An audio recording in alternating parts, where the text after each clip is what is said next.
उस गांव में हर साल जब बारिश का मौसम आता तो मानो आसमान में छेद हो गया हो और मूसलाधार बारिश बिना रुके बरसती रहती।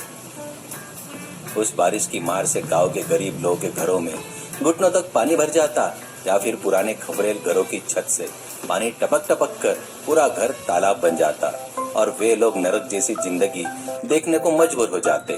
ऐसे उस गांव में आशुतोष नाम का एक भ्रष्टाचार एमएलए रहता। जनता के पैसे को अपने निजी फायदे के लिए और ऐशो आराम के लिए इस्तेमाल करना उसकी आदत बन चुकी थी। चुनाव के पहले जनता से झूठे मोटे वादे करना, वोट के लिए शराब, बिरयानी, पैसे अंधाधुंध बांटना उसकी फितरत थी। उसके ठीक बगल में जिगर नाम का उसका चमचा रहता। जिगर को आशुतोष का यह भ्रष्टाचार बिल्कुल पसंद नहीं था, इसलिए वह हमेशा आशुतोष पर व्यंग कसते हुए डायलॉग मारते रहता। लेकिन कम अक्ल आशुतोष को उसका यह व्यंग समझ में नहीं आता और वह यह सोचकर खुश हो जाता कि जिगर शायद उसकी तारीफ कर रहा है। उसी गांव में आशुतोष को नापसंद करने वाला अमर नाम का एक पढ़ा लिखा समझदार युवक भी रहता है। जनता के लिए कुछ करने की तड़प रखने वाला अमर आशुतोष के भ्रष्टाचार के खिलाफ हमेशा आवाज उठाता।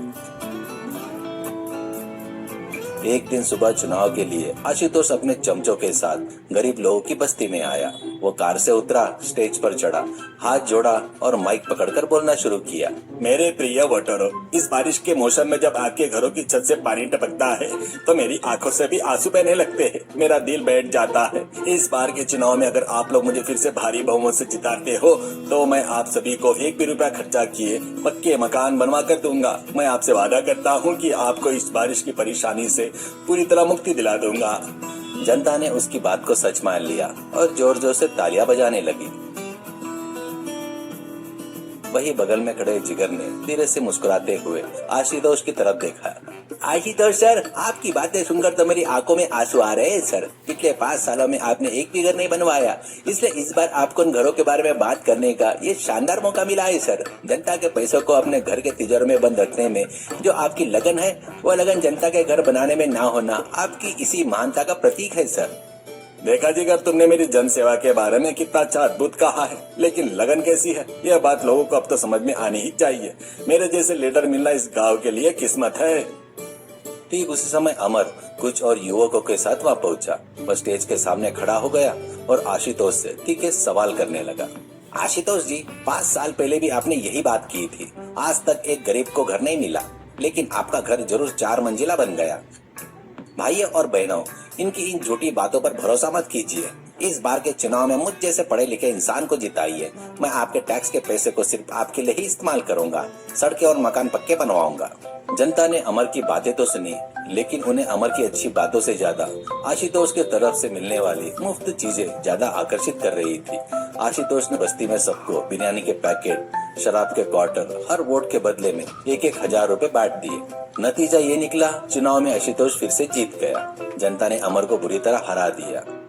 अमर को बहुत दुख हुआ, लेकिन उसने यह ठान लिया कि वह जनता के लिए काम करना बंद नहीं करेगा। कुछ महीने बीत गए, फिर से बारिश का मौसम आ गया। उस साल जैसे पहले कभी नहीं हुआ था, वैसे लगातार 30 दिन तक बिना रुके बारिश होती रही। गरीब लोगों की झोपड़ियां और खपरेल के मकान पानी में डूब गए। रसोई घरों में पानी भर जाने के कारण लोगों के पास खाने के लिए अनाज नहीं बचा, सोने के लिए जगह नहीं रही। वे सब मिलकर गुस्से में आशुतोष के घर आए और कॉलिंग बेल बजाई। आशुतोष ऊपर के मंजिल से धीरे से नीचे उतर कर आया। एमएलए साहब, हमारे घर डूब चुके हैं। चुनाव से पहले आपने हमको कहा था कि हमें पक्के मकान देंगे, लेकिन अब हम सड़कों पर आ गए हैं। हमारे साथ न्याय कीजिए। अरे, तुम्हारे घर में पानी भर गया तो इसमें मेरा क्या लेना देना? जाओ जाकर इंद्रदेव से पूछो। और वैसे भी मैंने पक्के मकान बनवाने को कहा था, लेकिन इस बारिश के मौसम में बनवा कर दूंगा, ऐसा कोई तारीख तो नहीं बताई थी ना। अगले चुनाव से पहले कभी न कभी बनवा दूंगा। अब मेरी नींद मत खराब करो और जाओ यहाँ से। हाँ भाइयों और बहनों, एमएलए साहब जो कह रहे हैं वही 100% सच है। उन्होंने पिछले चुनाव का खर्चा अभी तक रिकवर नहीं किया है, तो अभी से आपके घर के बारे में कैसे सोच सकते हैं? उनके सोते रहना ही गांव की भलाई के लिए अच्छा है। अगर वह जाग गए तो आपकी जेब खाली हो जाएगी। कृपया करके आप लोग यहाँ से चले जाइए। जिगर, मेरी भलाई के लिए तुम्हारी यह चिंता देखकर दिल खुश हो जाता है। इन लोगों में अकल नहीं है, इन्हें मेरी कीमत का अंदाजा भी नहीं है। जनता आशुतोष की इन झूठे बातों को समझ गई कि वो ठगे जा चुके हैं और वे रोते हुए वापस लौट आए। वे सब दूर से देख रहे अमर को बहुत दुख हुआ। उसने सोचा कि जनता के लिए तुरंत रहने के लिए कोई न कोई इंतजाम करना होगा। वो तुरंत गांव के एक मशहूर और बड़े व्यापारी जो एक नेक दिल के अमीर इंसान थे, चौहान के पास गया। चौहान का बहुत बड़ा ट्रांसपोर्ट का बिजनेस था। उनके शेड में कई पुराने बसें बिना इस्तेमाल के बेकार पड़ी हुई थी। चौहान साहब, गांव की हालत बहुत खराब है। गरीब लोग के घर बारिश से बह गए हैं। आपके शेड में जो पुरानी बसें बेकार पड़ी है ना, अगर वे मुझे आप दे दे तो मैं खुद अपने पैसों से उनकी मरम्मत करवा कर उन्हें रहने लायक घर में बदल दूंगा। गरीब लोग उन बसों के घरों में भीगे बिना आराम से रह सकेंगे। कृपया करके मदद कीजिए। अमर, तुमने बहुत ही नेक बात सोची है। पढ़े लिखे नौजवान को तुम्हारी तरह सोचना चाहिए। वे पुरानी बसें वैसे भी कबाड़ में जाने वाली थी, उन्हें जनता की भलाई के लिए इस्तेमाल कर लो। इसके लिए मैं 1 रुपया भी ले लूंगा। तुम्हें और भी कोई मदद चाहिए तो मैं करने के लिए तैयार हूँ। अमर बहुत खुश हुआ। उसने अपनी खुद की जमा पूंजी का इस्तेमाल किया, कुछ मैकेनिक और बड़े कारपेंटरों को बुलाया और उन पुरानी बसों को खूबसूरत घरों में बदल दिया। बस की छत पर पानी न टपके इसके लिए वाटरप्रूफ कोटिंग करवाई। इस तरह उसने उन बसों को बारिश में भीग रहे गरीबों को मुफ्त में रहने के लिए सौंप दिया। लोग उन जब बस घरों के अंदर गए तो वो हैरान रह गए। बाहर चाहे कितनी भी तेज बारिश क्यों नहीं हो रही हो, बस के अंदर एक बूंद पानी भी नहीं टपक रहा था। वे सब सुरक्षित और गर्माहट के साथ बस घर में रहने लगे। अमर के इस महान कार्य के लिए पूरे गांव ने उस पर प्रशंसा की बौछार कर दी। जनता की आंखों में खुशी देखकर अमर को भी बहुत संतुष्टि मिली। फिर से 5 साल बीत गए। दोबारा चुनाव का समय आ गया। आशुतोष हमेशा की तरह बड़ी बड़ी गाड़ियों में फिर से उसी बस्ती में चुनाव प्रचार के लिए आ गया। वह स्टेज पर चढ़ा और फिर से अपने पुराने डायलॉग दोहराने लगा। मेरे प्यारे वोटरों, इस बार अगर मुझे जिताओगे तो मैं तुम्हारे लिए सोने के महल जैसे घर बनाऊंगा। ये लो बिरयानी के पैकेट और पैसे रखो और वोट मुझे ही देना।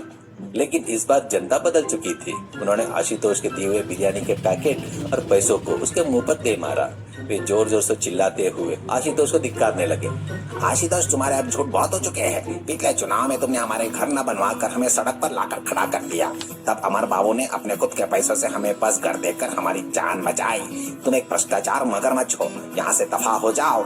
हमारा वोट इस बार सिर्फ और सिर्फ अमर बाबू को ही जाएगा। आशुतोष जी सर, देखा आपने, लोग आपसे कितना प्यार जता रहे हैं। आपकी बिरयानी से ज्यादा उन्हें अमर के दिए हुए बस घर पसंद आ गए सर।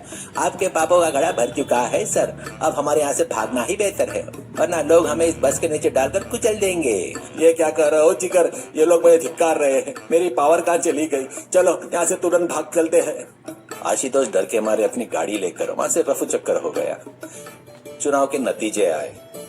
पूरी जनता ने एकमत होकर अमर को भारी बहुमत से एमएलए चुना। भ्रष्ट आशुतोष की करारी हार हुई।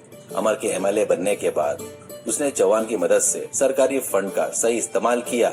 गांव के सभी गरीब लोगों के लिए स्थायी पक्के मकान का निर्माण किया। वह गांव बारिश की उस भीषण समस्या से हमेशा के लिए मुक्त हो गया और सभी लोग खुशी खुशी अपना जीवन बिताने लगे। सीख: भ्रष्टाचार और झूठे वादे से जनता को ज्यादा दिनों तक बेवकूफ नहीं बनाया जा सकता। ईमानदारी से की गई सेवा और